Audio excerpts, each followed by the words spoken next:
പൈസക്ക് ഇങ്ങോട്ടേ പോകണം, കിട്ടുന്ന പൈസ ഫുള്ള് ടാക്സ് ആയിട്ട് അടക്കണം. എന്താ അതിൻ്റെ സത്യാവസ്ഥ അല്ലേ? ഈ ടാക്സ് എന്ന് പറഞ്ഞ സാധനം ഗവൺമെൻറ് നമ്മളടുത്ത് നിന്ന് പിടിച്ച് കൊണ്ടുപോയിട്ട് എവിടേക്ക് കൊണ്ടുപോയിട്ടേ എല്ലാവർക്കും ഒരു സംശയമാണ്. നമുക്ക് എങ്ങനെയാണ് ഗവൺമെൻറ് ടാക്സ് വാങ്ങുന്നത്? 2 ടൈപ്പാണ് ഗവൺമെൻറ് മെയിനായിട്ട് നമ്മളടുത്ത് ടാക്സ് പിരിക്കുന്നത്. ഒന്ന്, ഡയറക്റ്റ് ആയിട്ട് ഇങ്ങോട്ട് കൊണ്ടുവരാൻ്റെ പൈസ കൊണ്ട് വാങ്ങും.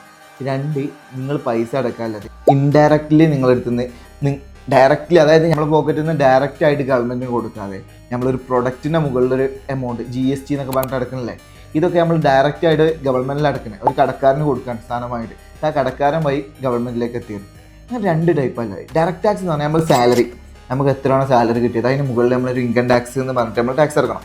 അതുപോലെ കോർപ്പറേറ്റ് ടാക്സ് എന്ന് പറയും, അതായത് ബിസിനസ് എന്ന് റൺ ചെയ്യുന്ന വ്യക്തികളാണെന്നുണ്ടെങ്കിൽ ആ ബിസിനസ്സിന് മുകളിൽ വന്ന പ്രോഫിറ്റിൻ്റെ മുകളിൽ നമ്മൾ എന്തായിട്ടണം കോർപ്പറേറ്റ് ടാക്സ് ആയിട്ട് ടാക്സ് അടക്കണം. ഇത് 2 ഡയറക്റ്റ് ടാക്സിൻ്റെ അണ്ടറിൽ വരുന്നതാണ്.